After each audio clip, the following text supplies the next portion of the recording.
Hyrje në grevë dhe blokimin e punës e kanë paralajmëruar punëtorët e korporatës energjetike në rast se nuk u përmbushën kërkesat për rritjen e pagave dhe për ekzekutimin e pagës së 13.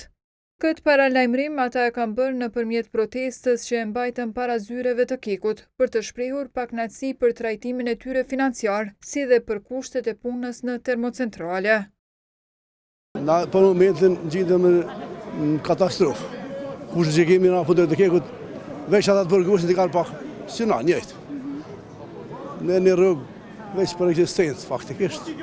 Kush më shumë. Veç ajo është vetëm na shans për më hin grevë dhe me bëhu se krejt Kosova për neve ka dritën. Kryetari i sindikatës së Kekut, Nexhat Lumnica, ka theksuar se protesta e së premtës është ndërmarrë pasi nuk kanë prodhuar rezultat negociatat me menaxhmentin e ndërmarrjes për çështjen e ngritjes së pagave. Thanë se kësaj radhe nuk po mundemi, po javjapëm një bonus.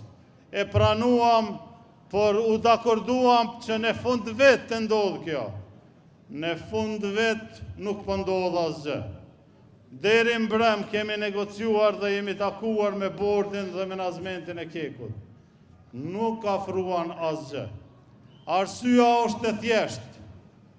Keq planifikimi i tyne, performanca e dobët e tyne, nuk është faj i këtyre punëtorëve që sot e shprejnë pakënaqësi këtu. Haxhi Kastrati, punëtor në termocentralin Kosova A, është ankuar se me pagat aktuale, punëtorët mund t'i përmbushin vetëm nevojat minimale. Na shesëm 1 megawatt, 29,50 €. Kurse na në rjetë e morëm, do me thonë, konsumatori e pagun 120 €. Kjo është gjë absurde. Me ngritjen e inflacionit na peshohem që na jemi kërkuar as me pagat tona. Për atë arsye kërkojmë vetëm pagesën e djersës tonë. Në përmbyllje të protestës, punëtorët i kanë bërë thirrje menaxhmentit të Kekut që të ndërmarrë hapa urgjent për përmirësimin e kushteve të punës dhe për respektimin e plotë të kontratës kolektive dhe të ligjit të punës.